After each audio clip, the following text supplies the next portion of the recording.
Hello বন্ধুরা, আমাদের SDTV চ্যানেলে আপনাদের স্বাগতম।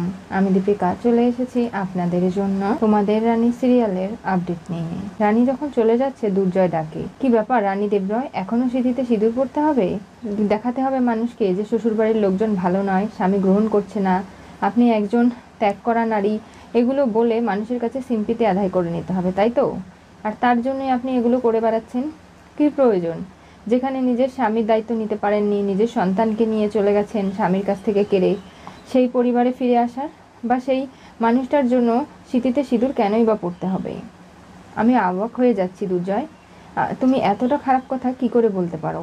হ্যাঁ, ভাবতাম যে মানুষটার ভালো মঙ্গলের জন্য আমি সিঁদুর পরছি সেই মানুষটা হয়তো বা এই সিঁদুরের যোগ্য, কিন্তু না, এখন দেখতে পাচ্ছি এগুলো আমার পরা উচিত নয়। আমি কাল থেকে আর সিঁদুর পরবো না, আমি আপনাকে কথা দিচ্ছি।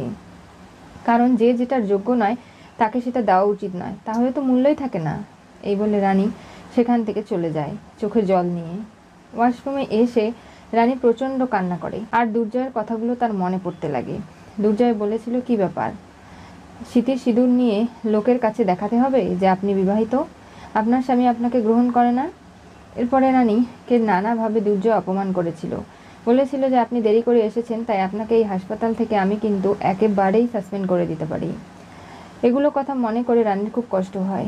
রানী ভাবে, না, যেভাবেই হোক আমাকে এই কষ্ট সহ্য করতে হবে। হাতে জল নিয়ে শীতের সিঁদুর নিজেই মুছে ফেলে আর খুব কষ্ট পায়, কান্না করতে শুরু করে।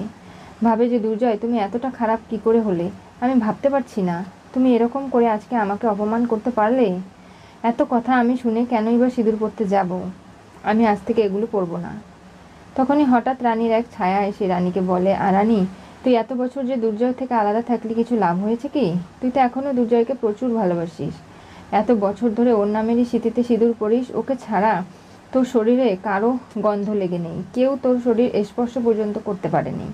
তাহলে সেই মানুষটাকে ছেড়ে তুই ভালো নেই, দুর্জয় ভালো নেই, কিন্তু তুই ওকে খুব ভালোবাসিস, তাই এই সিঁদুর মুছে ফেলে নিজেকে কষ্ট দেওয়ার কোনো মানে নেই।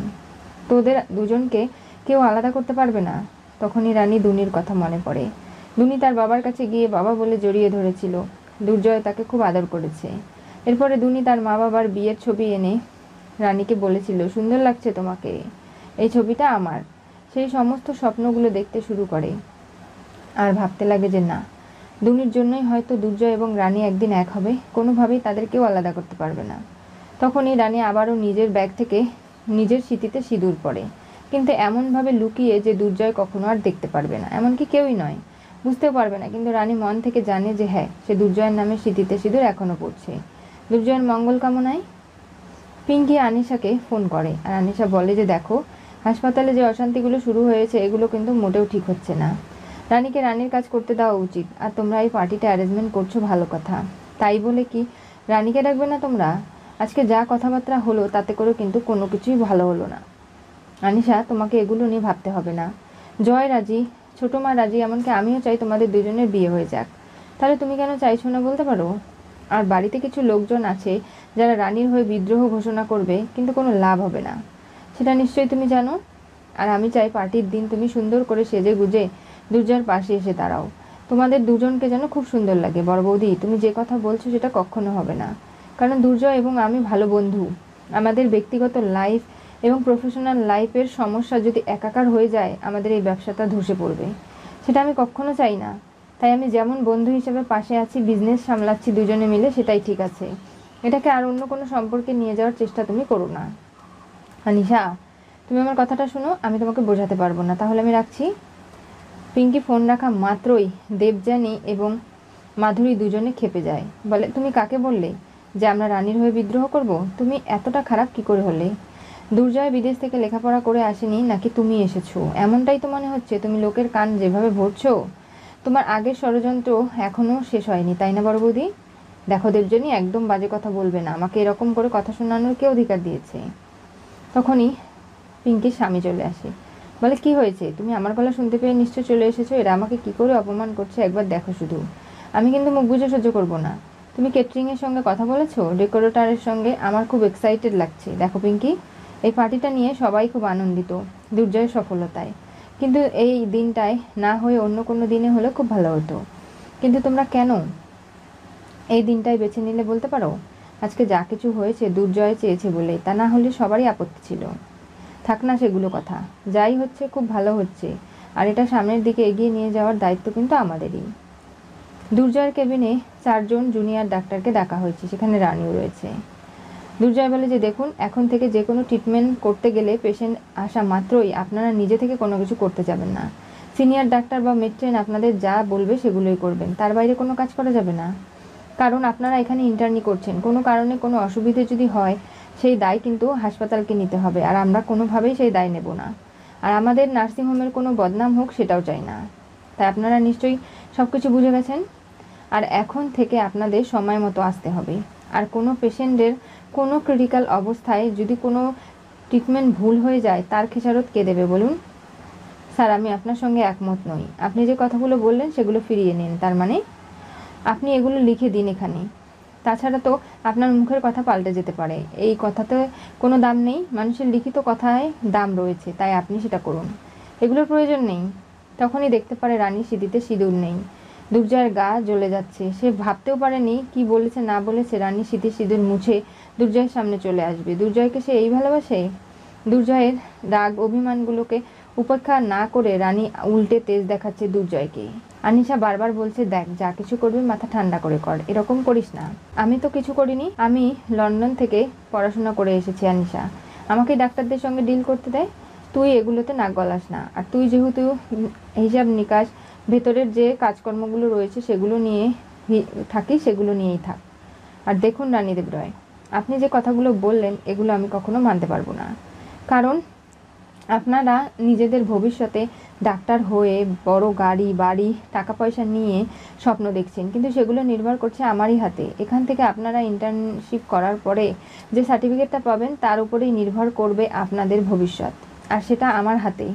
তাই আমি যা বলছি সেগুলো মেনে চলুন। আমার হাত থেকে আপনাদের কিন্তু নিস্তার নেই। আর আজকে রানীদেব রয়, আপনি যে ভুল করেছেন তার জন্য সরি বলুন। কি করেছি? সকালে যে পেশেন্টটা এসেছে কারোর কাছে জিজ্ঞাসা না করে আপনি এরকম করে তার ট্রিটমেন্ট করে দিয়েছেন। যদি কোনো কিছু হয়ে যেত তখন কী হতো? তাই আপনি বলুন যে ভুল হয়ে গেছে, ক্ষমা করে দিন, তা না হলে সরি বলুন। আপনাকে যেভাবে হোক আমি কিন্তু এই নার্সিংহোম থেকে না হলে শোকজ করে দিতে পারি, তার উপর আপনাদের ভবিষ্যৎ কিন্তু শেষ হয়ে যাবে। দেখুন, আমি কোনো অন্যায় করিনি। একজন পেশেন্ট বুক ব্যথা নিয়ে এখানে এসেছে, তার যে কোনো সময় হার্ট ফেল হয়ে যেতে পারতো। সে অসুস্থ হয়ে আরও বেশি করে এখানেই যদি শেষ হয়ে যেত তাহলে হাসপাতাল কর্তৃপক্ষ কী দায় নিত? আপনাদের নার্সিংহোমকে বাঁচাতে পারতেন? পাবলিক লোকজন আপনাদের ছেড়ে দিত? আর এনারাই গিয়ে বলতো যে আমরা নার্সিংহোমে গিয়েছিলাম, কোনো ডাক্তার আমাদের এসে অ্যাটেন্ড করেনি, তার জন্যই পেশেন্টটার এত বড় একটা ক্ষতি হয়ে গেছে। তখন কি করতেন আপনি? আপনার এত বড় অডাসিটি, আপনি আমার সঙ্গে তর্ক করছেন রানীদেব রয়। এটা কিন্তু ঠিক হচ্ছে না। দুর্জয় আঙ্গুল তুলে রানীর দিকে কথা বলতে শুরু করে। তখনই রানী রেগে যায়, বলে আপনি আমাকে বারবার এখান থেকে ধমকি দিয়ে বের করার চেষ্টা কেন করছেন আমি জানি না, তবে আমার ক্যারিয়ারে যদি এতটুকু আঁচড় লাগে আমি আপনাকে ছেড়ে দেব না। ডাক্তার দুর্জয় সেনগুপ্ত, আমি নিজের যোগ্যতায় এই হাসপাতালে ইন্টার্নি করার সুযোগ পেয়েছি, আর তার জন্য আপনার ব্যক্তিগত আক্রোশের কারণে যদি এগুলো নষ্ট হয়ে যায় আপনাদেরকে আমি উচ্চতর আদালত পর্যন্ত টেনে নিয়ে যাব। নিজের অধিকার আদায় করার জন্য, নিজের কেরিয়ার রক্ষার জন্য আমি সারা জীবন লড়াই করেছি।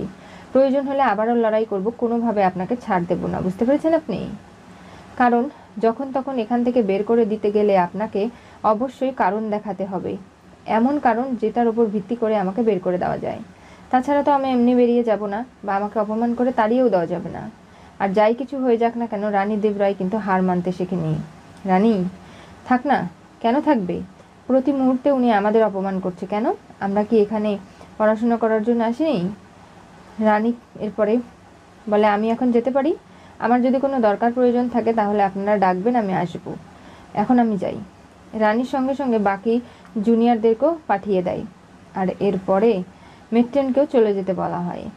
দুর্জয়, এসব তুই কী করছিস? রাগের মাথায় তুই পাগল হয়ে গেছিস। রানীকে ইচ্ছে করে পার্সোনাল অ্যাটাক করার প্রয়োজনটা কি? ও নিজের মতো নিজের কাজ করছে, তুই তোর মতো কাজ কর না। কেন ওকে এতটা খেপাচ্ছিস বলতে পারিস? দেখ আনিশা, তুই বুঝতে পারছিস না, আমিও দেখতে চাই রানী কত বড় ডাক্তার হয়েছে, ও জীবনে কি করতে পারে।